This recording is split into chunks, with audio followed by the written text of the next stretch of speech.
ప్రేక్షక మిత్రులందరికీ కూడా శుభాకాంక్షలు.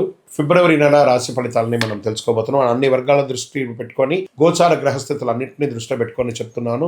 జాతకం అనేది పడుతున్న వర్షానికి ఒక్క గొడుగు మాత్రమే, కానీ జాతకం జీవితం కాదు. మీరు మిమ్మల్ని నమ్మండి, మీ ఇష్టదైవాన్ని నమ్మండి, మీరు చేయాల్సిన బాధ్యతను ఖచ్చితంగా నెరవేర్చండి. భగవంతుడు మీతోనే ఉంటాడు. మనం ప్రయాణంలో ఒక స్పీడ్ బ్రేకర్స్ ఎలా ఉంటుందో అలా జాతకాన్ని వాడండి. ఈ యొక్క జాతకం, ఈ వీడియో మీ యొక్క వ్యక్తిగత జాతకానికి ఒక 30% మాత్రమే వస్తుంది. మీ యొక్క సంపూర్ణ జాతకం మీ యొక్క date of birth, time of birth ద్వారానే వస్తుంది. కాబట్టి జాతకం పడుతున్న వర్షానికి గొడుగు. మిథున రాశి మిత్రులారా, ఫిబ్రవరి 2026 మీకు శుభాశుభ ఫలితాలు ఎలా ఉన్నాయి అనుకుంటే, మీ మాటే మీ బలం, మీ మాటే మీ బలహీనత, రెండు కూడా కొంచెం అందుకని ఏం చేయాలి, నోరు అదుపులో ఉంచుకోవాలి. మిథున రాశి వారి గారికి నమస్కారం. ఇది సాధారణ రాశి ఫలితం కంటే ఒక మెట్టు ఎక్కువ అని కూడా చెప్పొచ్చు. స్త్రీ పురుషులు ఇరువురికి కూడా మనం చెప్తున్నాం. ఇది ఏ మాట ఆపుకోవాలో, ఏ మాట చెప్పాలో, ఎక్కడ నోరు తెరిస్తే లాభమో, ఎక్కడ మౌనం పాటిస్తే మంచిదో ఈ వీడియో పూర్తిగా చూడండి, మీకు అర్థమవుతుంది. గురు భగవానుడు 1, శని 10, రాహు 9, కేతు 3, బుధుడు మిథున రాశి అధిపతి. అన్ని రకాలుగా దీని అర్థం ఏంటి, మీ మాటకు శక్తి ఉంది, కానీ అదే మాటకు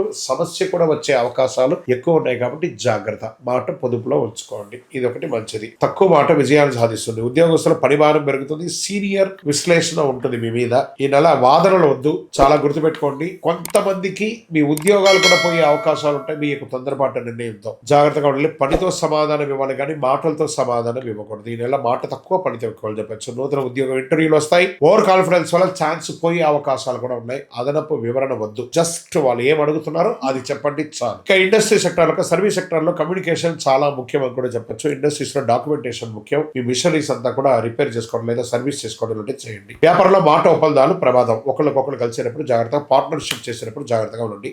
రాత లేకుండా ఏ విధమైనటువంటి డీల్ చేయకండి. అన్ని రాసి పెట్టుకోండి. ఈ నెల కాంట్రాక్ట్ నెల కాబట్టి ఆర్థికంగా పెట్టుబడులు, షేర్ మార్కెట్, న్యూస్ ఆధారిత ట్రేడింగ్ ప్రమాదం. ఏదో ఇన్స్టాలో చూసాము, ఫేస్బుక్ లో చూసాము, పెట్టేసాము, నష్టపోయామంటే తప్పు. బాగా రీసెర్చ్ చేసి చేయండి. ఎందుకంటే మార్కెట్ చాలా వాల్టెడ్ గా ఉంది. విదేశాల్లో జరుగుతున్నటువంటి కరెన్సీ దీని వల్ల చాలా వాల్టెడ్ గా ఉంది మార్కెట్. కాబట్టి చాలా జాగ్రత్తగా ఉండండి. లాంగ్ టర్మ్ ప్లాన్ చేసుకోండి, కానీ షార్ట్ టర్మ్ ఇంట్రాడే ఫ్యూచర్స్ అంతా అసలు ఫ్యూచర్స్ జోలికే వెళ్ళకండి, నష్టపోతారు. ఎవరైనా ఫ్యూచర్స్ లో గెలిచాలని చెప్పాలంటే అన్ని అబద్ధం. కాబట్టి లాంగ్ టర్మ్ ఇన్వెస్ట్ చేయండి. మెటల్ మీద ఇన్వెస్ట్ చేయండి. ఏదైనా డబ్బు దూరం అవుతుంది, లేకపోతే రాళ్ళ షార్ట్ టర్మ్ లో చేయడం. ఇవన్నీ జాగ్రత్తగా చూసుకోవాలి. మరి రెగ్యులర్ వ్యాపారం చేస్తున్న వాళ్ళకి కస్టమర్స్ ఫ్లో మిశ్రమంగా ఉంటుంది. కొంచెం కొత్త కస్టమర్స్ కి కొత్తదనం ఏమైనా చెప్పండి, అన్ని కలిసి వస్తుంది. విదేశీయ చదువు, విదేశీ ఉద్యోగం చేసే వారికి, అక్కడ ఉద్యోగంలో చాలా ప్రెషర్ అందుతున్నట్టు వారికి జూలై తర్వాత మీకు ఉపశమనం ఉంటుందని చెప్పొచ్చు. ఈ వీసా కోసం ప్రయత్నం చేసే వాళ్ళందరూ కూడా ఈ నెల కొంచెం మిశ్రమైనటువంటి ఫలితాలు వచ్చే అవకాశాలు ఉన్నాయి. తర్వాత వ్యవసాయదారులకి మధ్యవర్తుల మాట నమ్మద్దు. మార్కెట్ ధరలో ప్రభావం ఉంటుంది. కాబట్టి మీరు పరిశీలన చేసి డిస్కస్ చేసి అమ్మండి. ఇక రియల్ ఎస్టేట్ వాళ్ళని బ్రోకర్ మాటలు ఆకర్షణీయంగా ఉంటాయి, కానీ చిన్న ఆకర్షణలో ప్రమాదం కూడా ఉంటాయి. జాగ్రత్త. డాక్యుమెంటేషన్ చదవకుండా సైన్ చేయవద్దు.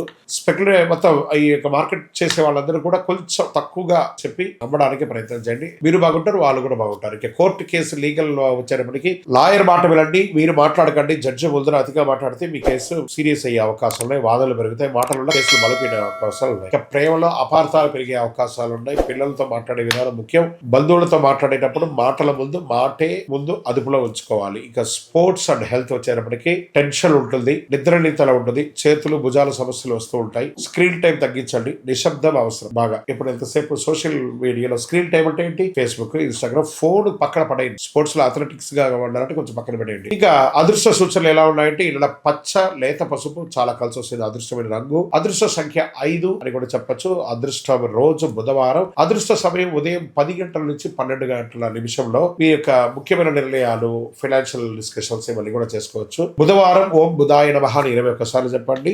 శక్తివంతమైనటువంటి పరిహారంగా ఉంటుంది అది. అనవసరపు మాటలు తగ్గించండి. అబద్ధాలు చెప్పవద్దు. ఇదే ప్రధానమైనటువంటి పరిహారం. మీ వయస్సు ఎంత ఉందో అన్ని సంఖ్యతో కూడినటువంటి నువ్వుల నూనె దీపాన్ని మీ ఇంటి ఇలవేలుపు దగ్గర కానీ లేదా మీ ఇష్టదేవుల దగ్గర కానీ వెలిగించండి. ఇక్కడ మీ యొక్క వ్యక్తిగత జాతకం కోసం మీ పేరు, date of birth, time of birth, place of birth మా నంబర్ కి వాట్సాప్ చేయండి. మా అడ్మిన్స్ మీకు రిప్లై ఇస్తారు. విజయవస్తు. ఎవరు చెప్పినా చివరి నిజం ఒకటి చెప్తున్నాను, ఇది గుర్తించుకోండి. ఫిబ్రవరి మిథున రాశికి అదృష్టం మాటల్లో లేదు, మౌనంలో ఉంది.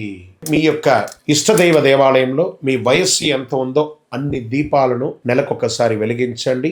అతి శక్తివంతమైనటువంటి 48 రోజులు పూజ చేసినటువంటి కరుంగాలి మాలను ధరించండి. ఆరోగ్యంగా, ఐశ్వర్యంగా ఉండండి. నెగిటివ్స్ అంతా తొలగిపోతుంది. ఇంకనూ మీ యొక్క వ్యక్తిగత జాతకం కోసం మీ పేరు, మీ date of birth, time of birth, place of birth WhatsApp చేయండి. మా అడ్మిన్స్ మీకు రిప్లై ఇస్తారు. విజయోస్తు.